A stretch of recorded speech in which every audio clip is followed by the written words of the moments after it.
Bien, bienvenue pour cette dernière table ronde d'Archilive, toujours autour du numérique, mais cette fois dans les pratiques plus quotidiennes. On est allé assez loin dans la table ronde précédente, dans l'innovation. On dit toujours l'architecte à la tête dans les étoiles et les pieds dans la boue. Donc là, on n'est pas, je ne vais pas dire qu'on est dans la boue, mais on est sur la question du quotidien, de la gestion de l'agence, de comment on organise une vie d'agence, la communication entre ses membres, la gestion, le choix et aussi le choix des matériaux donc, qu'on voit défiler, comment on gère ces questions, comment on transmet un savoir aussi à travers l'expérimentation au quotidien de matériaux.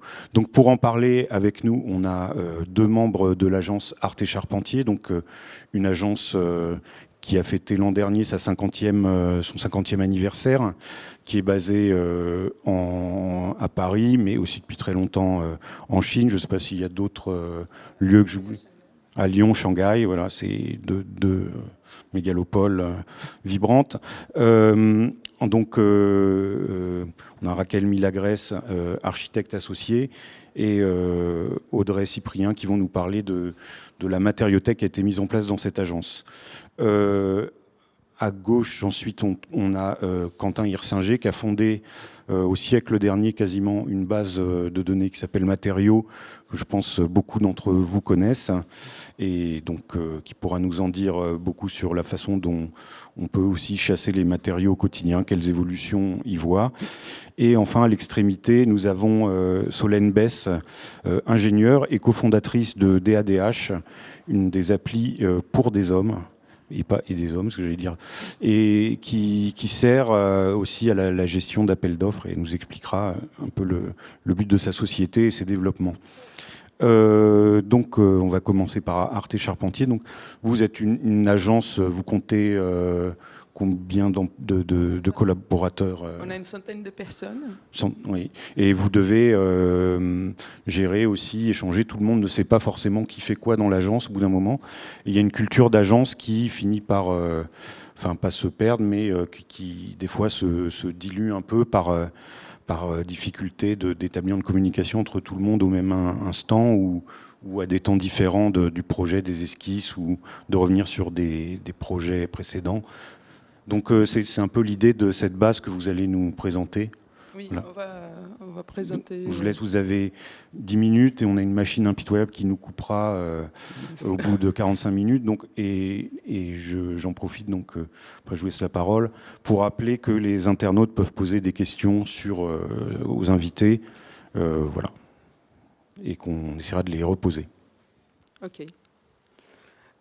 Donc Arte qui a donc une cinquantaine d'années et qui a commencé sa digitalisation déjà il y a bien longtemps avec l'AutoCAD. Enfin, on est passé du dessin à la main à l'AutoCAD il y a 25 ans maintenant.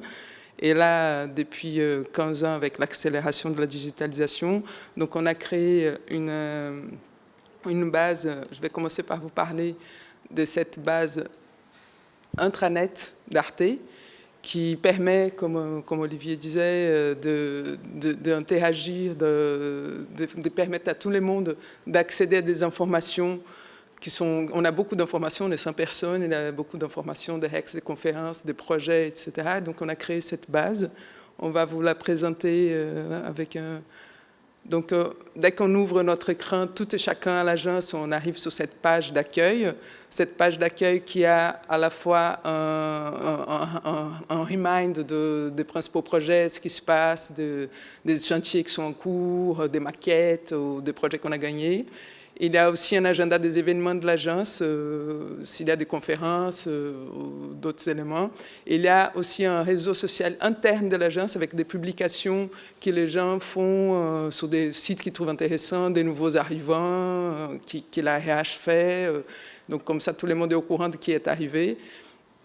Et il y a aussi, on peut accéder au réseau social externe de l'agence, tout ce qui a été publié dans Instagram, dans d'autres réseaux. Donc ça permet à tout le monde de voir ce qui se passe, même si on n'a pas Instagram. Et ensuite, il y a toute une partie management de projets. Donc il y a un onglet management qui permet de faire la gestion des différents projets de l'agence, donc de trouver les outils pour la gestion, de y trouver toutes les informations qu'on a besoin pour mener les projets. Donc à la fois les bases de données, les modèles de doc, l'informatique, de tout ce qu'on a besoin au quotidien pour fonctionner. Donc chacun peut aller y chercher, je vais faire mon compte rendu, je peux trouver un modèle pour les chantiers ou pour un projet. Et il y a aussi tout ce qui concerne les retours d'expérience des uns et des autres sur les différents projets, sur comment on va fonctionner pour faire les différentes phases, tout ce qu'on a besoin au quotidien pour développer un projet, de la phase APS, PC, chantier. Donc tout ça, ça permet aux gens de manager leur projet et aussi de faire des retours d'expérience. Quand on est 100 et qu'il y a un problème sur un chantier, c'est très important de pouvoir raconter « j'ai eu ce problème avec une entreprise ou avec un matériau ». Donc cette base permet ça. Ensuite, on a Arte RH, Artecom, qui aussi mettent des informations dans cet Arte intranet. Et on a aussi Arte Informatique et Arte BIM. Donc là, c'est où on va retrouver toutes les chartes, les informations sur les serveurs et notamment tout ce qui concerne les BIM.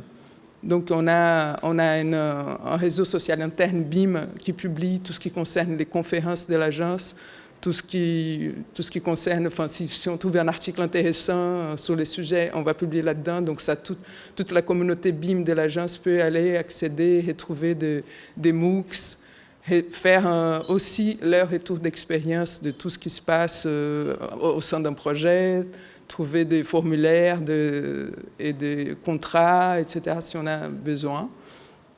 Et donc, le but étant, à chaque fois, avec cet Arte Intranet, que l'information soit diffusée au niveau digital à tout le monde. Et on a le dernier onglet concerne la recherche et le développement de l'agence, où on a 8 axes de recherche à l'agence, donc qui vont du numérique à l'habitat, etc.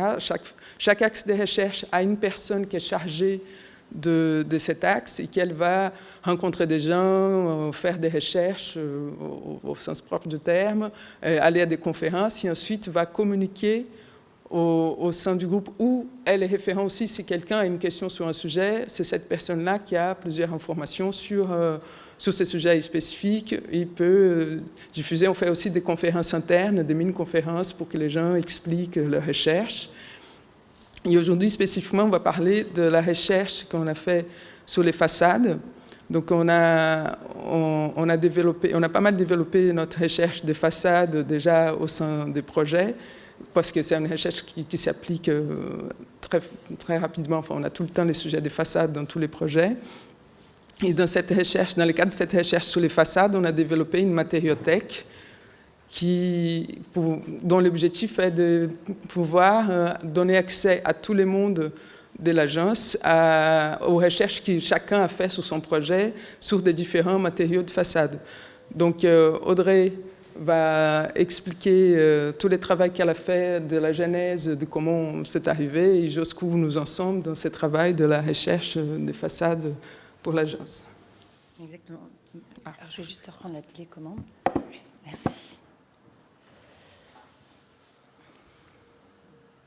Donc, comme disait Raquel, je vais vous exposer la genèse du projet, donc comprendre d'abord d'où l'idée, dans quel cadre l'idée a émergé, puis les travaux de recherche que nous avons menés pour réfléchir à la manière la plus optimale pour capitaliser les connaissances, et enfin, le développement d'un outil collaboratif. Donc, il y a plusieurs mois, j'ai été sollicitée sur un projet de multicommerce pour penser la matérialité des façades. Donc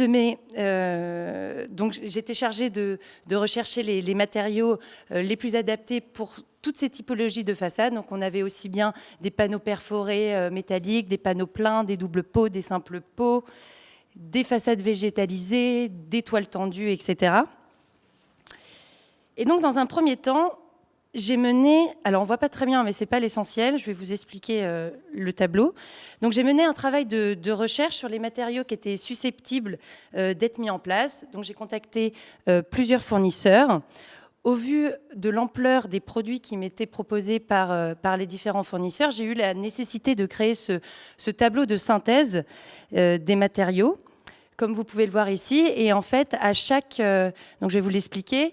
Je mettais pour chaque façade un plan de repérage, puis une image en verticale, une image d'insertion de la façade, sa surface. En horizontal, j'intégrais tous les fournisseurs qui étaient susceptibles d'intervenir sur chaque façade et je détaillais chaque élément de façade en précisant, en allant du plateau à l'isolation, au bardage et en mettant les finitions, les prix. Je mettais aussi l'estimatif évidemment prévisionnel de l'économiste et les préconisations des architectes. Donc ce tableau, il a été essentiel dans mon travail de recherche puisqu'il m'a permis d'être organisée et rigoureuse dans l'exploitation de l'information.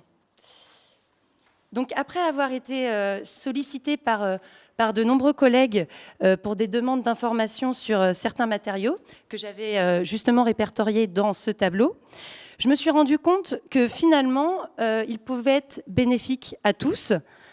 Je me suis interrogée sur la manière dont je pouvais construire une base informative pour qu'elle soit à la fois pédagogique et facilement exploitable et enrichie par tous. Je me suis renseignée sur un logiciel qui pouvait être adapté pour créer une base de données.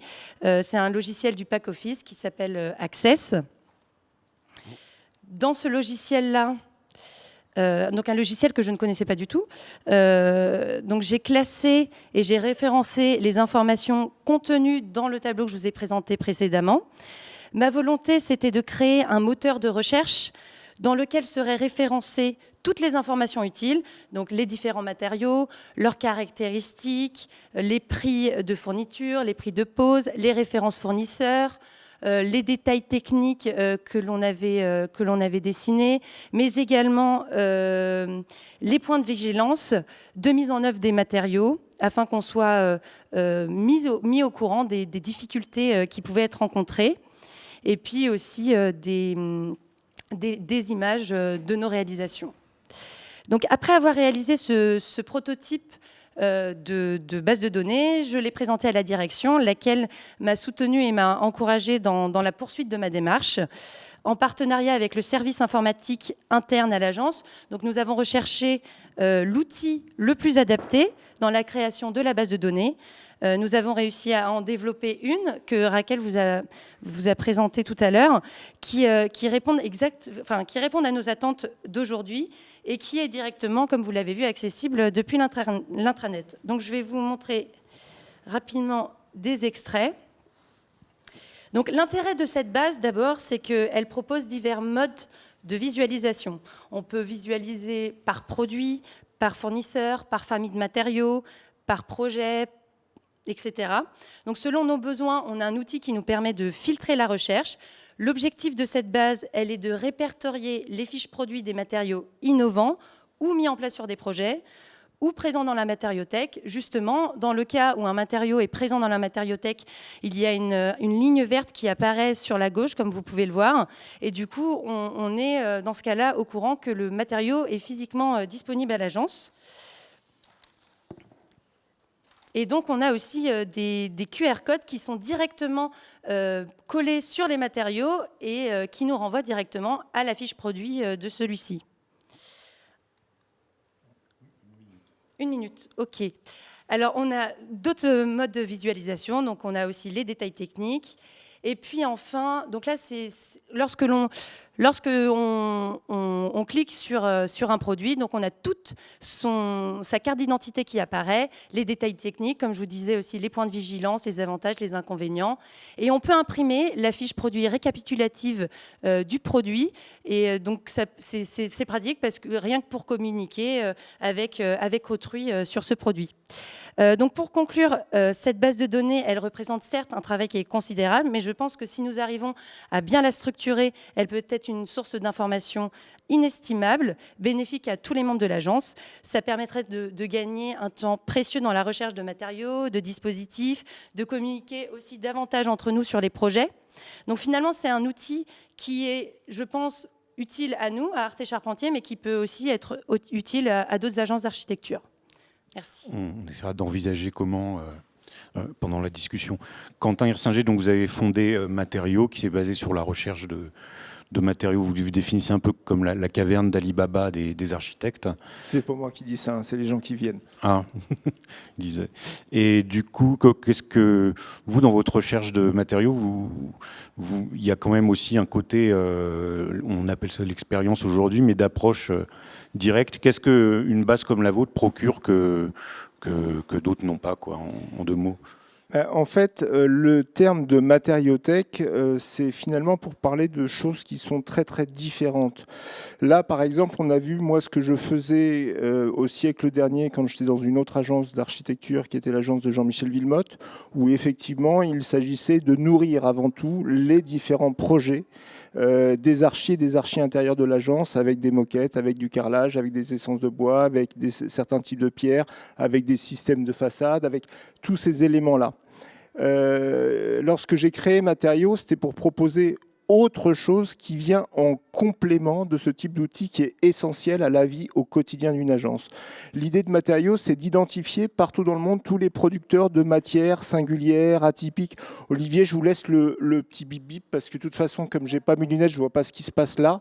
Donc comme ça, vous pouvez, il y a des images qui bougent peut-être. Le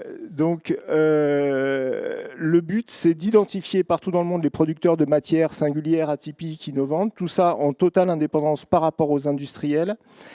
Ces matériaux viennent de tous les secteurs et c'est absolument pas des matériaux qui sont dédiés particulièrement à l'architecture ou à l'archi intérieur. Et derrière, les utilisateurs, eux aussi, sont aussi bien dans le monde automobile, dans le packaging, dans l'architecture, dans le design, dans la mode, dans l'industrie du sport, dans un tas de domaines, parce que une des idées clés de Matériaux, c'est cette idée de décloisonnement. C'est-à-dire qu'on va vraiment chercher des matières qui viennent de tous horizons et derrière pour répondre à tout type de besoins.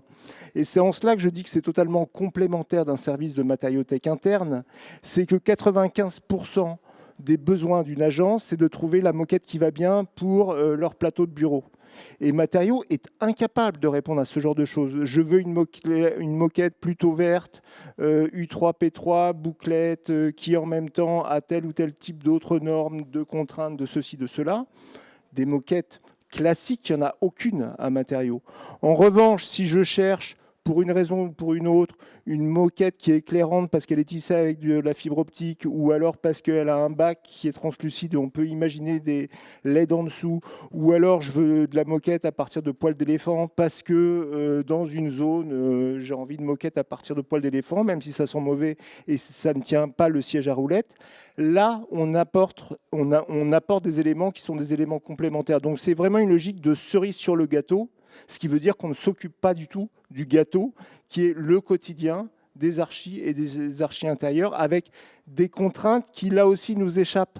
Parce que lorsque je travaille aussi bien pour des architectes que pour des gens qui sont dans le packaging, la personne qui est dans le packaging, elle va vouloir savoir si la matière que je lui montre, elle est apte au contact alimentaire.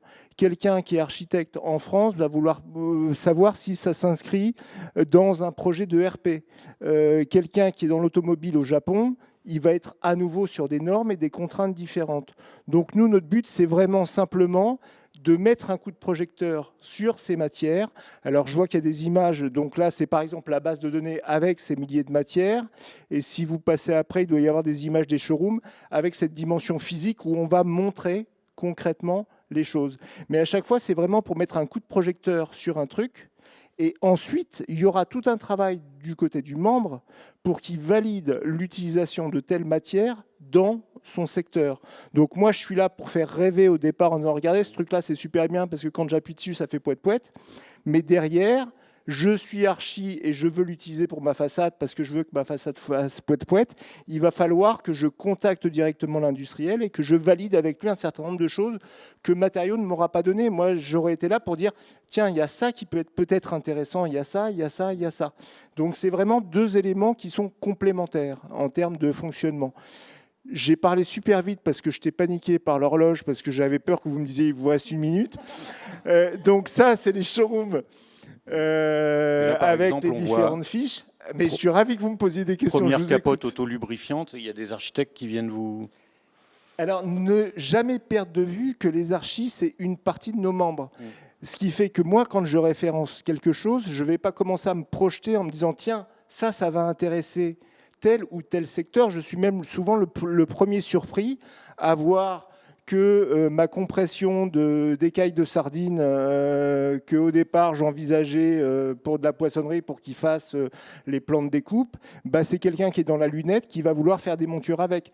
Moi, je suis là pour dire, regardez, ce truc-là, ça existe.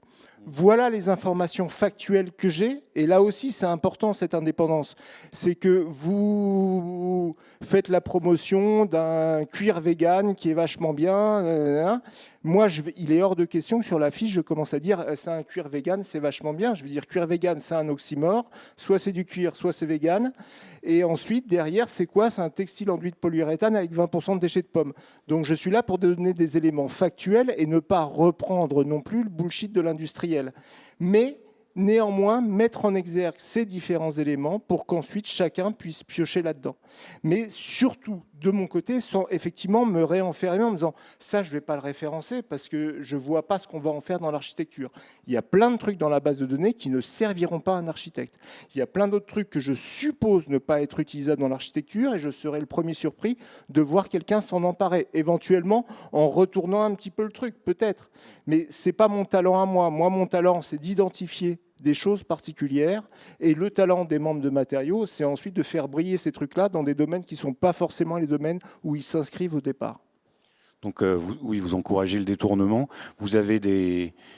Après, c'est un peu aux architectes de faire le travail de projet qu'ils font un peu au quotidien, c'est-à-dire de valider, de voir si c'est possible pour des raisons de coût, de réglementation, etc. Vous avez un exemple ou deux de détournement remarquable que vous avez vu?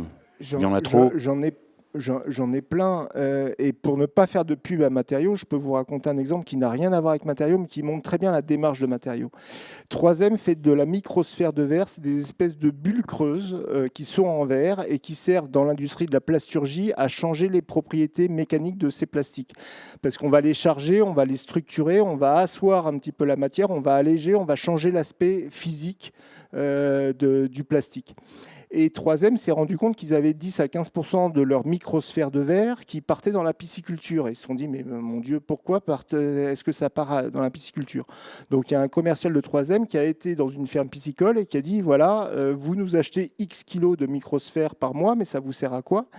Et le client leur a expliqué qu'il avait des grands bassins dans lesquels il élevait des saumons, mais tous les 3 mois, il était obligé de vider ces bassins et de les nettoyer parce que peu à peu, l'eau devenait impropre à la vie du poisson. Donc il enlevait les poissons, il enlevait l'eau, il nettoyait le bassin, il remettait l'eau, il remettait le poisson. C'était super fastidieux. Et il s'est rendu compte qu'en mettant un petit peu de microsphère de verre dans l'alimentation des poissons, ça allégeait les déjections des poissons qui, à ce moment-là, flottaient à la surface et il n'avait plus qu'à racler par le haut pour éviter de vider le bassin. Alors ça peut faire peur concernant la filière agroalimentaire, mais moi j'aime beaucoup l'histoire parce que ça montre que 3M dans leur bureau ne peuvent pas se dire est-ce qu'il n'y aurait pas besoin dans la pisciculture d'alléger le popo des poissons pour éviter de laver les bassins? Non. De même, moi, mon talent, c'est pas d'imaginer ça, mais c'est encore une fois de déclarer à la face du monde, ou en tout cas à la face de mes membres, tiens, la microsphère de verre, ça existe, regardez, c'est super léger, c'est marrant, si je mets mon doigt dedans, je sens pas la matière tellement c'est évanescent, et quelqu'un dans son coin qui éventuellement, et j'aimerais bien dire que le gars dans la pisciculture était membre de Matériaux, mais ça s'est passé différemment. Mais la personne dans la pisciculture se dit « Ah, un truc super léger, ça peut m'intéresser. » Et hop, il a connaissance de ce truc-là. Donc c'est vraiment ça l'idée. Et c'est pour ça qu'à l'entrée de matériaux, il y a marqué une phrase de Confucius qui est « Si ton voisin a faim », je vais à nouveau parler poisson, je ne sais pas pourquoi, « Si ton voisin a faim, ne lui donne pas à manger, apprends-lui à pêcher ». Matériaux, c'est vraiment ça. C'est-à-dire que les gens ont besoin d'avoir des informations complémentaires sur des matières qu'ils ne connaissent pas. Et on est là, nous, pour avoir créé l'outil qui leur permet de découvrir ça. Mais derrière, il y a tout un chemin qu'ils doivent faire, d'abord pour trouver les bonnes informations dans la base, et derrière, un travail conséquent pour valider concernant leur projet et les contraintes qu'ils ont. Donc vous auriez un intérêt aussi, enfin, vous le faites, de suivre vos matériens, je ne sais pas comment on les appelle. Vous appelez vos... Alors, j'aimerais beaucoup avoir des retours, effectivement, de la part des membres. Mais à partir du moment où on est membre, on a accès à la base, on a accès aux informations. Là-dessus, je vois qu'il y a Amsilk en Allemagne qui fait un textile à partir de soie artificielle d'araignée, ça m'intéresse beaucoup. Je vais contacter Amsilk, mais je ne vais pas forcément penser à dire à Matériaux, tiens, il y a ce truc-là, ça m'a vachement intéressé, et je les ai contactés et j'ai fait ça. Donc effectivement, il y a un côté un peu frustrant de notre côté, c'est que on sait qu'on est utile au quotidien à nos membres. Ils réadhèrent chaque année, donc a priori, on doit leur servir à quelque chose. Mais parfois, le soir, quand je suis un peu déprimé, j'aimerais bien me raconter des histoires sur ce qui s'est fait. Donc, de temps à autre, on tombe sur des articles de presse et on se dit « Ah, super, il a fait ça finalement avec ». Je suis tombé sur une pub d'un grand équipementier sportif américain qui a développé une nouvelle chaussure avec une technologie qu'on leur avait montrée il y a quelques années. Je me suis dit « Super, ils ont été jusqu'au bout du truc ». Donc, de temps à autre, on voit des choses émerger, mais effectivement, on n'a pas de retour réellement parce que chacun, il est dans son truc, il va poursuivre son projet et il ne va pas penser derrière à se dire « Tiens, ils m'ont vachement aidé sur ce truc-là, je vais les appeler ». C'est en même temps totalement logique qu'on n'ait pas ces retours. Oui, c'est dommage que ça permettrait de connaître les matériaux un peu plus. Mais je pousse à chaque fois, quand les membres viennent, qu'ils ont des étoiles dans les yeux et qu'ils me disent « je vais adhérer », et je vous préviens, vous allez me voir toutes les semaines, et que derrière, je ne les vois pas toutes les semaines parce que le quotidien fait qu'ils sont occupés, je leur dis systématiquement, surtout n'hésitez pas à nous envoyer un message d'insulte quand les informations ne sont plus bonnes, parce que là aussi, je pense que tu rencontres ce même type de souci, c'est le problème de la mise à jour, qui est quand même un truc super fastidieux, et plus la base de données grossit, plus c'est fastidieux. Moi, je serais ravi de recevoir quotidiennement des mails d'insultes des utilisateurs me disant « ça, c'est plus bon » ou « le site, il a changé » ou « le truc, finalement, c'est plus ses dimensions », etc. etc. J'ai très, très peu de retours. Mais on aimerait bien avoir des retours positifs et négatifs. Négatifs quand ça ne marche pas, et positifs pour me dire « ah bah tiens, on a fait un défilé de mode avec ce textile de béton, c'était vachement chouette ». Mais Très bien. On va donner la parole à Solène Besse maintenant, qui donc là développe des outils numériques d'application et voir un peu qu'est-ce que sont les possibilités de ces outils. Oui, je vais vous expliquer ça. Alors du coup, je veux bien la télécommande, s'il vous plaît. Merci. Je vais déjà me présenter. Donc, je suis Solène Besse, j'ai cofondé la société DADH qui a développé Archizy, qui est une application web destinée aux professionnels de l'aménagement intérieur. Et j'ai travaillé pendant 11 ans en maîtrise d'œuvre. Donc, je suis ingénieure de formation, vous l'avez dit. J'ai fait de la maîtrise d'œuvre pendant 11 ans, maîtrise d'œuvre d'exé, maîtrise d'œuvre complète ensuite, bureau d'études techniques. Puis dernièrement, j'ai travaillé chez un contractant général spécialisé dans l'aménagement tertiaire. Et pendant ces années, j'ai constaté plusieurs difficultés. Alors, j'ai été très intéressée par la présentation d'Audrey parce que la première difficulté que j'ai rencontrée, c'est la difficulté à sourcer les informations, les matériaux pour pouvoir faire des prescriptions éclairées. Donc, ça, première difficulté. La seconde difficulté, c'est la rédaction des descriptifs et estimatifs de travaux. C'est quelque chose qui est complexe, qui est rébarbatif pour beaucoup d'architectes, qui est très consommateur de temps. Et donc, c'est là qu'en fait est né Archizy. C'est du souhait de résoudre ces deux problèmes à la fois. Donc, l'idée, c'est... je vais cliquer sur le bouton. Peut-être. Il faut appuyer sur tous les boutons. Tous les boutons à la fois. Allez, c'est bon.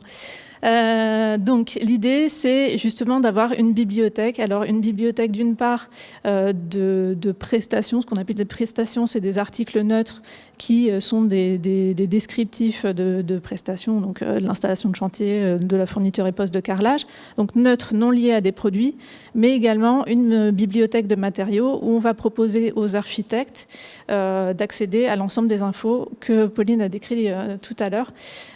Donc, les infos techniques, les blocs 2D, 3D pour dessiner, les prix de fourniture et pose, les PV, les photos, voilà, toutes les infos nécessaires à la prescription.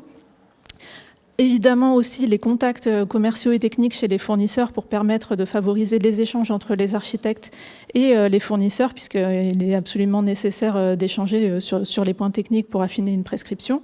Et donc, à partir de cette bibliothèque-là, l'architecte va sélectionner ses matériaux et ses prestations, et son descriptif de travaux va automatiquement s'incrémenter, et on va ajouter du coup dans une trame qui est proposée par Archizy ou que l'architecte peut personnaliser à sa guise, ajouter ces descriptifs de travaux. Donc ça, c'est à partir de la phase APS jusqu'au DCE. Donc on rédige les notices descriptives, les estimatifs, le CCTP et les DPGF. Que dire d'autre ? On a des fonctionnalités collaboratives qui permettent aux architectes de travailler en équipe, de demander un commentaire ou une validation d'un livrable. Et puis, bien entendu, la collaboration avec les fournisseurs. Donc, j'ai encore mal appuyé, désolée. J'ai refait. Non, il ne veut pas me mettre le... Oui, voilà. Donc, les lots qui sont concernés pour le moment dans Archizy, c'est les lots d'aménagement intérieur. Donc, ça va de l'installation de chantier à la CVC, en passant par le curage, la maçonnerie et puis tous les revêtements. Je vais vous parler maintenant d'autres fonctionnalités par rapport à ce que j'ai indiqué. Donc, on a également la possibilité pour les architectes de créer leur propre bibliothèque, donc à partir des articles Archizy, en les copiant, en les modifiant à leur guise, ou en les rédigeant totalement s'ils le souhaitent. Donc là, j'ai quelques visuels, mais j'ai aussi une vidéo qui va extrêmement vite, parce qu'on était contraint par le temps, et je pense que ça va être parfait, pour vous montrer un petit peu comment ça fonctionne. Donc, je l'ai dit, ça va vraiment très vite. Donc, on a des options de mise en page pour choisir comment vont sortir les descriptifs. Donc, on choisit... c'est extrêmement rapide, mais ça va être parfait, vous allez voir. Les trames dont j'ai parlé, où on va pouvoir personnaliser le contenu de ces descriptifs. La partie création de projet, où du coup on entre la typologie de mission, si c'est de la maîtrise d'œuvre du contractant, on choisit sa trame de projet, ses phases de mission, on choisit son équipe et on les invite à venir collaborer sur le projet. Et puis ensuite, voilà, on accède au projet, on peut attribuer des images, et ensuite on va se rendre dans la bibliothèque, où on peut faire des recherches par marque ou par lot. On a accès à ces fameuses prestations, donc ces articles neutres qu'on va aller rechercher. On accède au descriptif et au prix de la prestation. On l'ajoute dans le projet. Même chose côté produit, on a accès à toutes les infos sur le produit. On peut télécharger les documents, les blocs. On ajoute le produit. Alors quand on ajoute le produit, c'est la prestation de fourniture et pose du produit qu'on ajoute. Et du coup, ça va s'incrémenter dans nos descriptifs. Donc là, c'est un APS, donc très peu détaillé. Mais on va voir en phase DCE, on a la trame complète d'un CCTP et puis les descriptifs qui se sont ajoutés dans le projet. Donc on peut générer son descriptif en format PDF. Et on accède à l'estimatif qui correspond, qui est bien entendu synchronisé avec le descriptif, ce qui évite d'avoir des erreurs de récollement entre les pièces. Et puis on va pouvoir du coup télécharger là c'était l'estimatif, mais le DPGF également en phase DCE. Donc c'était ultra rapide, j'ai respecté le timing à 1 minute près. Oui, merci beaucoup.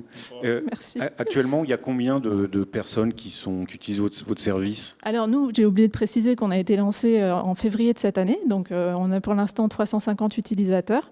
Et puis on a une cinquantaine de marques qui ont signé leur référencement dans la bibliothèque. À l'heure actuelle, on en a 35. Alors vous savez aussi le temps que ça prend de traiter les infos pour pouvoir les intégrer, les récupérer de manière qualitative. Donc pour l'instant, 35 sont intégrés, mais on référence en continu et voilà. Parce que sur les produits, on se rend compte aujourd'hui qu'il y a des références de produits. C'est plus des indications pour donner l'idée d'un produit, parce que derrière, les spécifications peuvent prendre des dizaines de variables. On peut souvent changer la taille, l'épaisseur, l'affaiblissement acoustique. C'est sans fin. Une fiche produit, ça correspond presque à rien. Une fiche produit, ça peut correspondre à une centaine d'options que nous, on se charge de décliner. Ce qui fait que l'architecte peut, en utilisant des listes de choix, dire moi, ce produit-là, je le veux, si c'est de la moquette, en 50-50, dans ce coloris. Et du coup, les informations s'affichent et surtout, le descriptif qui est ajouté dans le CCTP correspond aux options qui ont été choisies. Donc, gros travail de traitement des données. Bravo, parce que je sais ce que c'est et c'est vraiment un gros travail. Mais l'idée, c'est vraiment de faire gagner du temps aux architectes et je pense qu'il y a un véritable besoin et vous venez de le confirmer, donc je suis heureuse de ça. Et vous êtes combien dans votre société pour faire ça? Pour l'instant, on est 4 salariés. Après, on travaille avec des prestataires. Donc, c'est une équipe d'environ 8-9 personnes à l'heure actuelle. J'ai une dernière question sur les estimatifs. Vous les avez corrélés avec des estimatifs réels? Enfin, vous avez pu avoir un contrôle de la réalité par rapport au... Alors, pour l'instant, parce qu'on vient de démarrer, on recolle par rapport à notre base de données de prix de pose. C'est-à-dire que les fournisseurs vont nous donner des prix de fourniture ou des prix de fourniture et pose constatés. Donc, quand c'est des prix de fourniture et pose constatés, on fait entièrement confiance à ce qui est annoncé. Quand c'est des prix de fourniture, on module le prix et on ajoute un prix de pose. Mais l'idée, c'est qu'avec le recul et avec les utilisations qu'on va avoir, de pouvoir mettre à jour ces informations de prix de manière plus fine. Et ce n'était pas la dernière question, en fait. Vous visez, pour l'instant, c'est archi d'intérieur, plutôt. Vous pensez vous étendre à terme ou pour l'instant, c'est... C'est notre souhait, oui. Alors, il fallait commencer quelque part. Moi, je connais particulièrement bien l'architecture d'intérieur, donc on a commencé par là. Mais évidemment, notre souhait, c'est d'élargir à l'architecture dans son grand sens. Alors, on a une question pour Arte Charpentier. Alors, qui va tenir à jour votre base produit?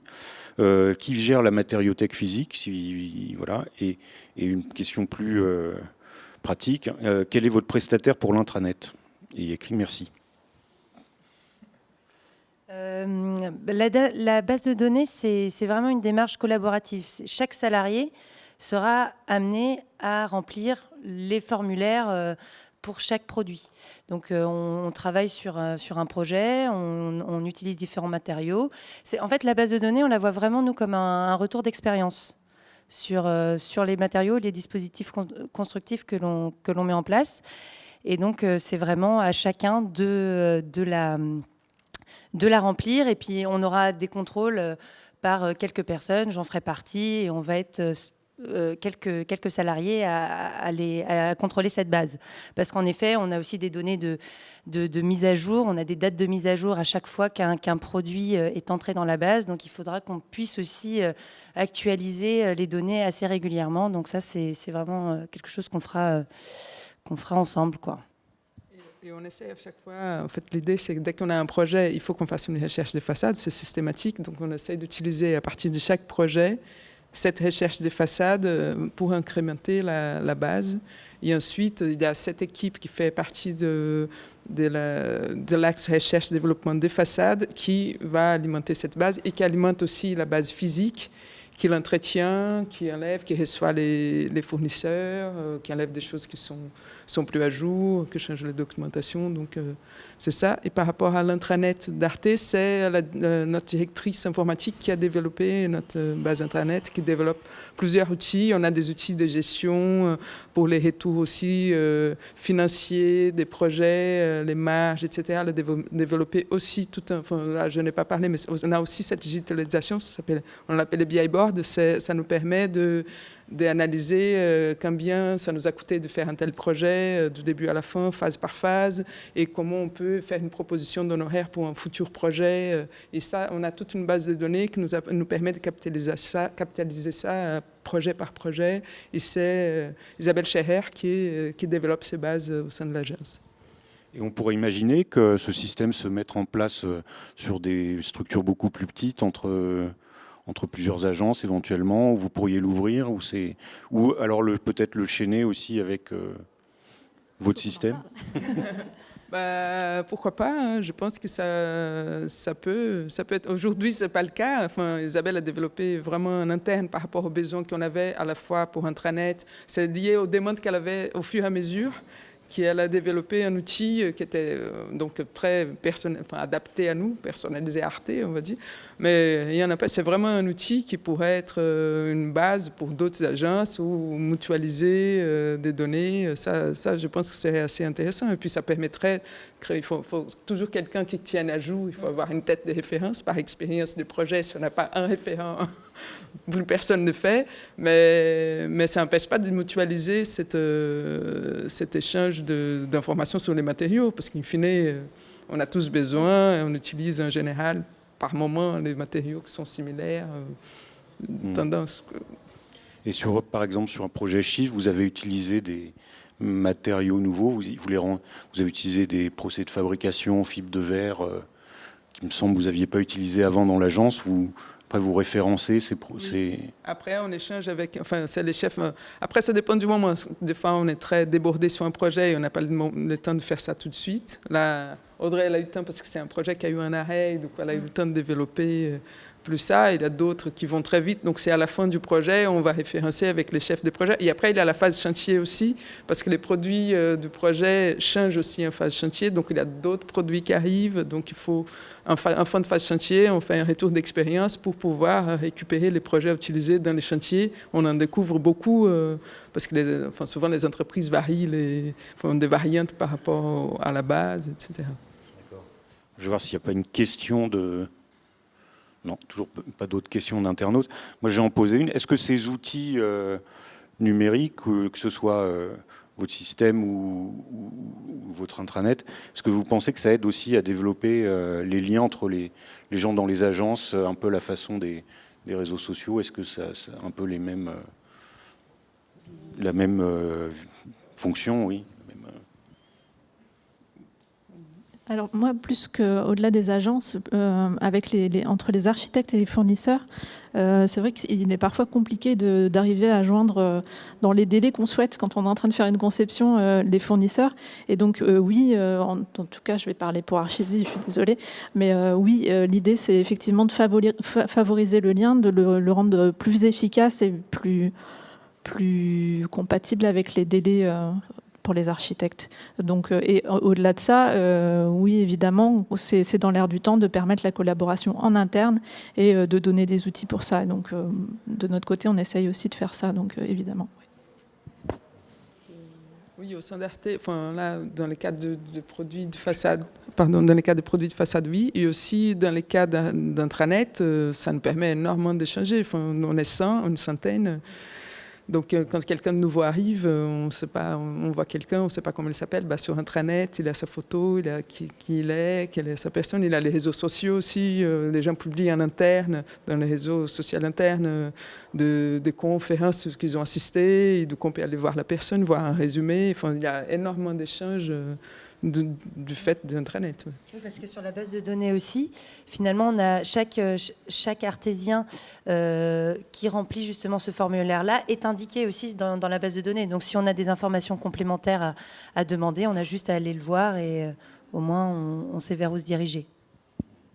Vous n'allez pas devenir développeur de logiciels pour autant ou...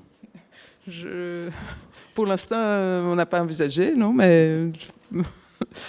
Et ça, blague à part, ça rentre dans le cadre aussi de la recherche qu'on peut faire dans les agences?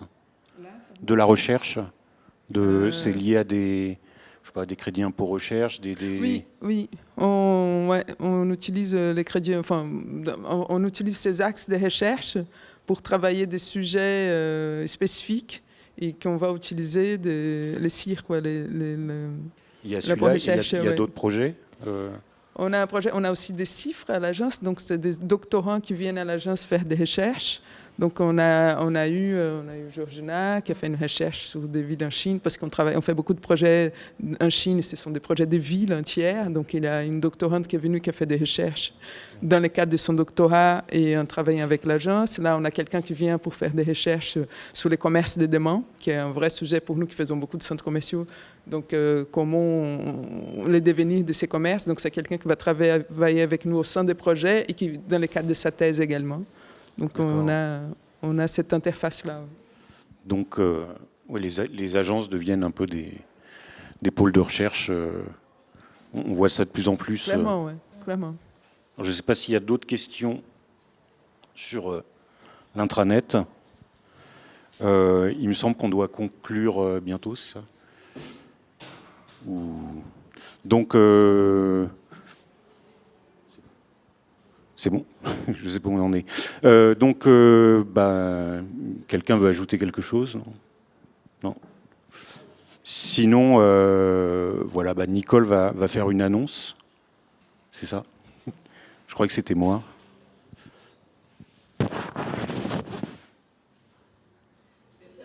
Effectivement.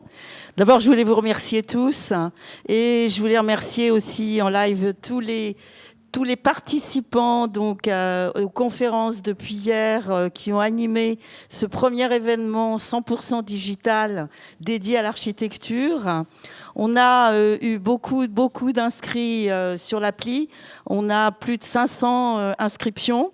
Alors, je ne sais pas combien il y a de personnes qui se sont connectées à votre conférence, mais en fait, il semblerait que ce premier événement soit tout de même un événement prometteur qui devienne pérenne. J'ajouterais pour finir que l'ensemble des interventions est disponible en live, en replay. En live, c'est fini. En replay sur l'appli à partir de dès maintenant. Donc, si vous avez manqué une conférence, surtout, je vous conseille de les regarder. Voilà. Et donc, ça se termine. Et maintenant, dans quelques instants, on va vous projeter en avant-première une vidéo qu'on a prise entre hier et aujourd'hui et qui présente l'exposition dont le vernissage aura lieu aujourd'hui sur le laboratoire du logement et qui présente la restauration de 2 bâtiments, de 2 barres d'immeubles qui sont à Bordeaux et en Hollande et qui ont remporté le prix de la Fondation Van der Mies. Et c'est une exposition vraiment intéressante. Que le vernissage a lieu tout à l'heure. Je vous invite à y aller également. Merci encore et j'espère à la prochaine édition d'Archilife. Merci à tous.